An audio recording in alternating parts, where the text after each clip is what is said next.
Hi, hi, hi.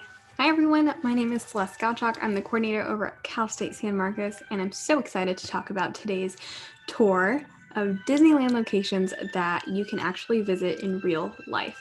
So exciting, and to prepare for this, I got my Mickey Mouse ears, and if you have some, go ahead and put them on. All right. So I learned so much from doing some research about some of these places, and I learned new places to go visit, learned things about movies that I absolutely missed when I watched it originally, and I'm pumped to share some of this stuff with y'all.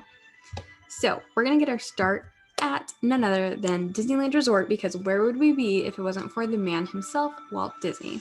His company actually got started in the early 20s, and if you think you know what the very first character he drew, you might be off or you might be spot on. It was not the mouse we know and love today, but was in fact the rabbit Oswald. Oswald the Lucky Rabbit was his very first character that he drew in 1927, but he lost the rights to Universal Studios and had to come up with a whole different character, which ended up being the mouse powerhouse Mickey. He made his debut in 1928 as in Steamboat Willie, and was a phenomenon, huge hit, took the world by storm, and this led to more animation, the Disney princess movies that we love, and all of that inevitably led to the creation of the Disneyland Resorts. Today, there are 6 resorts. The first one opened in 1955 in Anaheim, California, which is where we are now. And you can visit up to 6 parks in different areas. They're in California, Florida, Tokyo, Paris, Hong Kong, China, and in a total, there's 12 parks to go visit. So, for example, California has 2 parks, California Adventure and Disneyland Resort.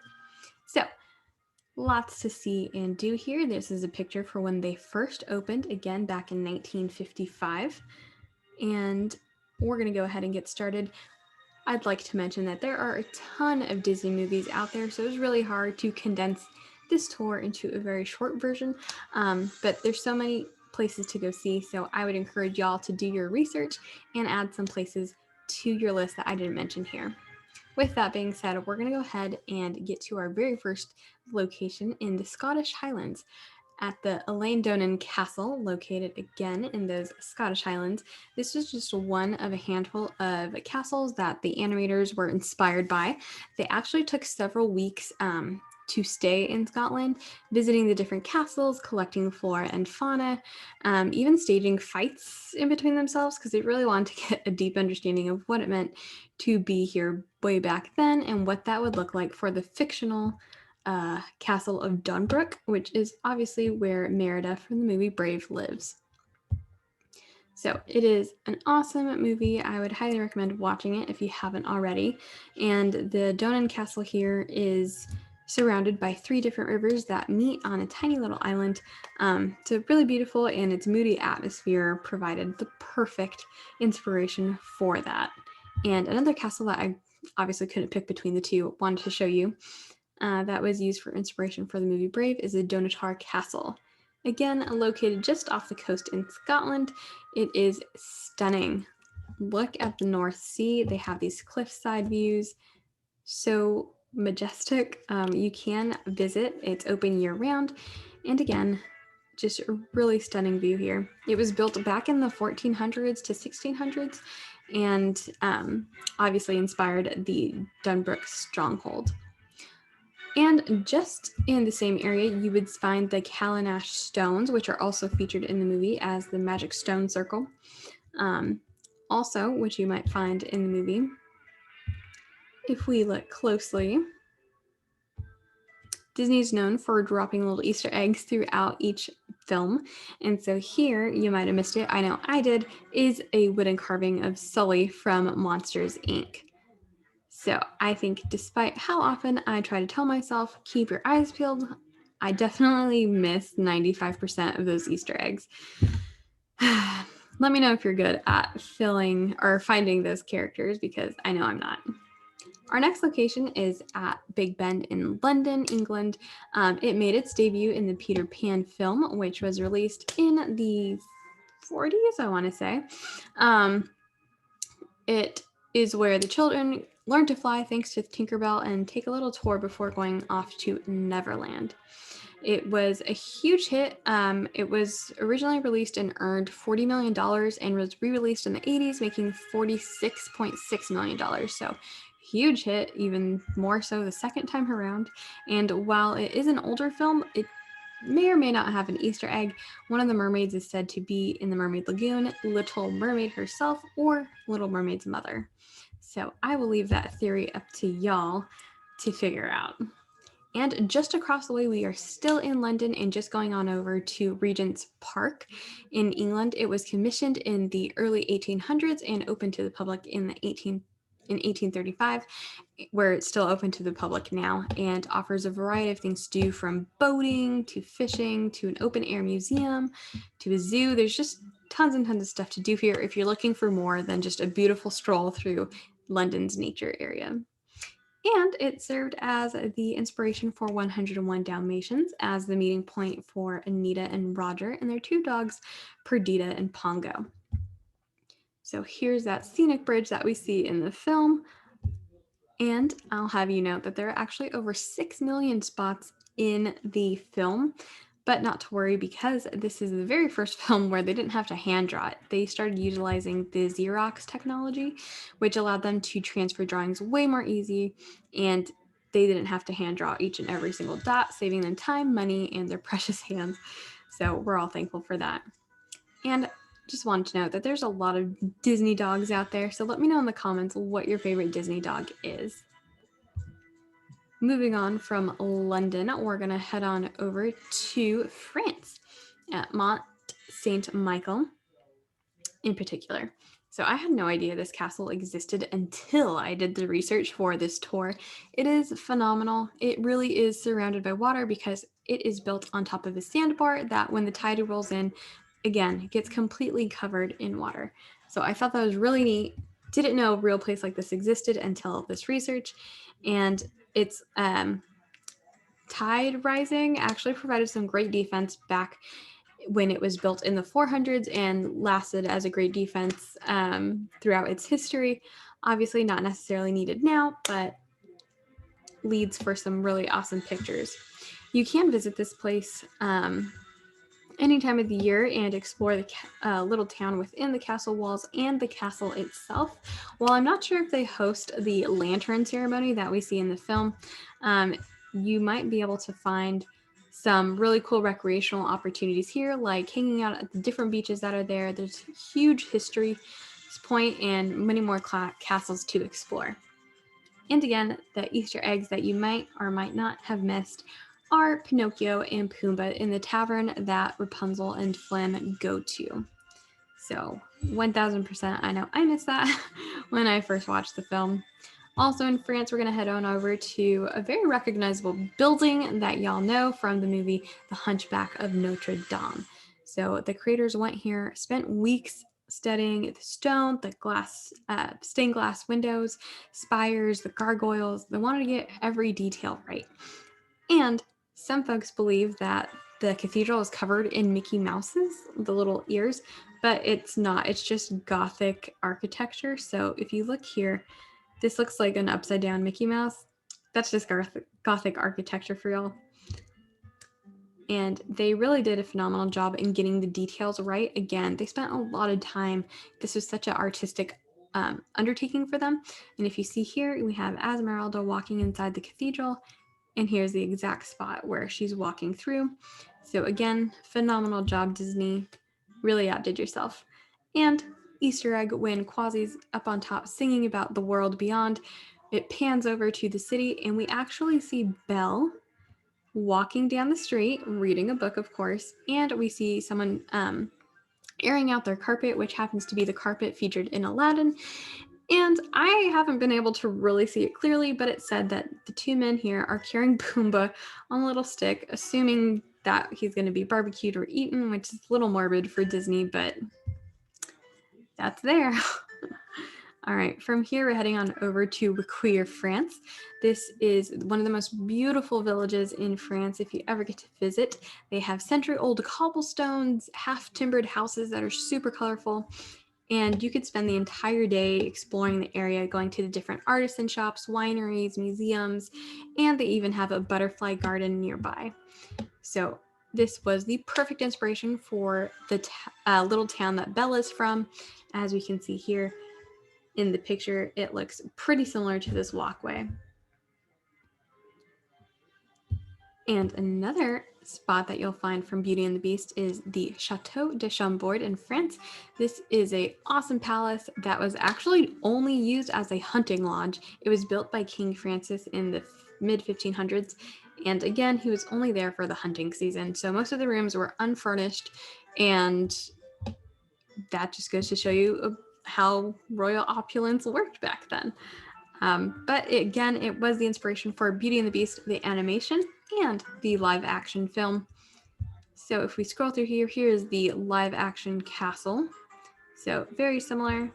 And it is open to the public. You can go inside and on the rooftop. I've seen a few videos and it looks absolutely magical. There's been a few people who've actually dressed up like Belle and recreated some of their favorite scenes. So you're more than welcome to do that. It is a very, very luxurious castle, as you can see from here.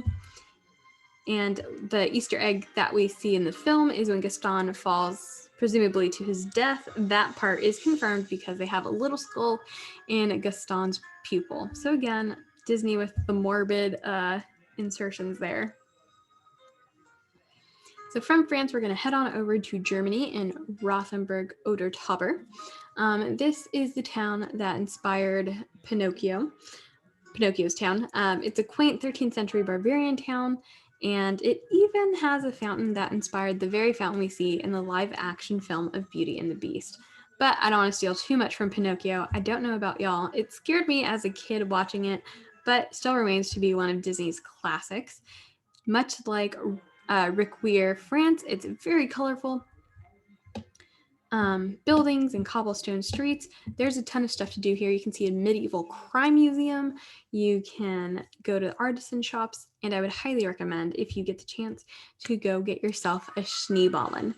Schneeballen is a delicacy unique to this area. It's basically pie crust wrapped up a bunch of times and then coated with powdered sugar or cinnamon and different flavors like that. So here's a picture of what that looks like here. Again, unique to the area, so if you ever get a chance to visit, you won't want to miss your chance picking that up from the town. From here, we're heading on over to Neuschwanstein Castle, only about a day's drive north of Munich, and absolutely gorgeous castle for Sleeping Beauty. It was built in the 19th century. It's a Bavarian castle, and it was designed by the eccentric King Ludwig II. And if you recognized the castle, you might have also seen it in the very beginning of this tour. It's the castle that we find in Disneyland Resort in California. So the castle that they have there at the resort is in fact the same castle for Sleeping Beauty. And while the movie itself doesn't have any Easter eggs that I could find, in Tangled, it does have the spinning wheel that she pricks her finger on in Rapunzel's room. So nice connection there with Disney. All right, from Germany, we're heading on over to Switzerland to the Chalon Castle. This is, instead of being surrounded by sandy beaches, is instead surrounded by mountains. And if we pan just over to our right, we will see the Alps right here. So a little different than a sun-kissed shore, but gorgeous nonetheless. The resemblance is uncanny, and you can obviously go dress up and recreate your own pictures, or you can take a ferry and explore the area itself. As for some little Easter eggs, never knew this until I did research for this project, but we see as King Triton pans over into view, the crowd below, we see Goofy, Donald, and Mickey, along with some other audience members wearing Mickey Mouse ears. So I never noticed that and thought it was really unique and a great homage to the Disney franchise. From here, we're heading on over to the Alcazar of Segovia, located in Spain. Spain is one of my favorite countries. Lots to see and do there, and it had way more castles than I expected when I visited. This is an awesome one. It's set upon a rocky crag and was built somewhere in between the 7th and 9th century, overlooking two rivers, which is also depicted in the animated film. And while Snow White was the very first film, it still actually featured a little nod to Disney with the Mickey Mouse ears in the puddle after she's cleaning the steps. And fun fact is that Snow White was actually the very first featured film that was animated to hit theaters. No one thought it was going to be a success because it was never done before, but here we are now with the Disney franchise stronger than ever. So thank you, Snow White. From Spain, we're heading on over to India. So this, as you can tell, is the inspiration for Aladdin, and we're talking about the Taj Mahal. This has got to be one of the greatest tombs ever built. It was built by a emperor who commissioned it after his favorite wife died during childbirth. And while it's not as colorful as Agrabah, it's definitely a lot of resemblance to the tower itself. Fun fact, Aladdin was actually made to resemble Tom Cruise and his swagger back then. I thought that was pretty interesting. Additionally, they wrote the role of Genie to fit Robin Williams. It was written particularly for him without knowing whether or not he was going to say yes or no. So thankfully he said yes. I couldn't imagine that part being played by anyone else. And as far as Easter eggs go, we see the Beast from Beauty and the Beast here in a stack of toys that Jasmine has in her room. Moving on, we're going to head on over to Cambodia to the Angkor Wat for a lesser known, or at least lesser talked about Disney film, Atlantis, the Lost City. I really enjoyed the film growing up, so I don't know why the critics hated it so much. But nonetheless, you can actually visit this place. It's one of the largest religious monuments in the world, about 402 acres, and a lot of history here to be seen and learn about. It was originally a Hindu temple, but in the 12th century was repurposed to be a Buddhist temple. And I couldn't find any Easter eggs, but definitely thought it was interesting that they hid everyone's crystals in a more inconspicuous way towards the end of the movie to their different jewels. So I thought that was pretty nice. All right, moving on, we're heading to China at the Forbidden City in Beijing. This is the emperor's home in Mulan and was inspired by this real life place, which was commissioned in 1406 by an emperor in the Ming Dynasty. And it's called the Forbidden City because it obviously belonged to the emperor and no one could leave or come in without his permission. Luckily today it's open to the public, so you can go and take some tours, take in art. Again, lots of history in these places, so you'll want to have a full day to spend here. Mulan is one of my favorite movies. Love Mushu. Eddie Murphy was perfect for this role. And the Easter egg here is when, in the movie Aladdin, one of the princes that are trying to woo Jasmine gets his butt bit by the tiger, revealing his boxers, which are the same boxers that get thrown on to Mushu as the rest of the group goes and jumps into the water. So really nice connection there again. All right, so from Beijing, China, we're going to head on over across the sea to Bora Bora. It's located in French Polynesia, and the creators spent a lot of time going to different Southern Pacific islands like Fiji and Samoa to really make sure that they captured well-informed world of Moana. And while Matanui is fictional, we can see that the mountain here, Mount Otonamu, really made its debut in the final fictional cut of the island itself. There's a ton of stuff to do, obviously, by the quads here. You can go quadding. There's a ton of ocean recreational things, snorkeling, kayaking, canoeing.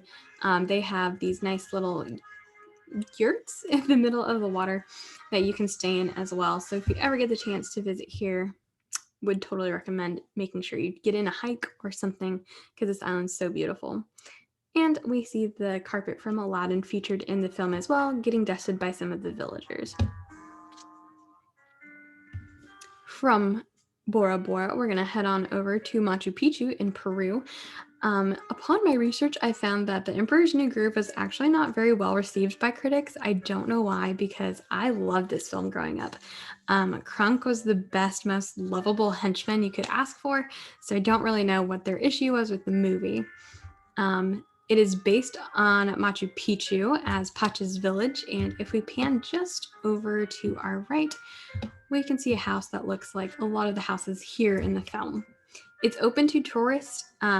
You can go there. You just want to make sure that you're there at the right time of year because you don't want to be hiking in torrential downpour.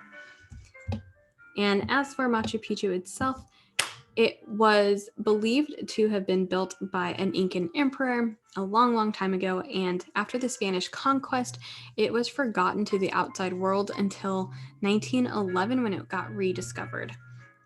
And again, today, you can visit it still. From Peru, we're going to head up north to North America to the Princess Frog-inspired location. These are the bayous of North America, the bayous of North America in the south. So it takes place in Louisiana. However, this location in particular is in eastern Texas because I couldn't find a picture that did it justice, and I really wanted to highlight how beautiful the bayou is. So here we are at Caddo Lake State Park. It is so beautiful, and you can kayak and canoe here. Just be cautious of the alligators that are in the area. Typically, they will leave you alone, and it's worth the drive to canoe here and check it out for yourself. Again, beautiful inspiration for the beautiful swamplands that we see in the film. And as an Easter egg, we see that carpet again being dusted. My fan theory is that he is doing his own world tour of the Disney World. And last but not least, we have the Grand Central Station located in New York. It's one of the most iconic train stations that we have out there, and you can see it in Wreck-It Ralph as the Game Central Terminal or Game Central Station. The station itself was rebuilt in 1913 and again is probably one of the most pictured train stations in the world, I want to say. The movie Wreck-It Ralph was a huge hit, and as far as hidden Easter eggs, the whole movie tends to be an Easter egg. Lots of movie references to Disney, to gaming in general. So you have like Mario, Bowser, Mortal Kombat, and then all the Disney princesses. This scene is from the sequel of Ralph Breaks the Internet, and it's one of my favorites. So you'll definitely want to check that out. That basically concludes our tour of visitable Disney locations. So I hope you got to add some to your list, and I hope you all join us for our next tour, Half Dome tour, coming up next week. If you have any questions, feel free to drop them in the comment box below, and we'll be sure to answer them. Thank y'all, and have a wonderful day. Bye.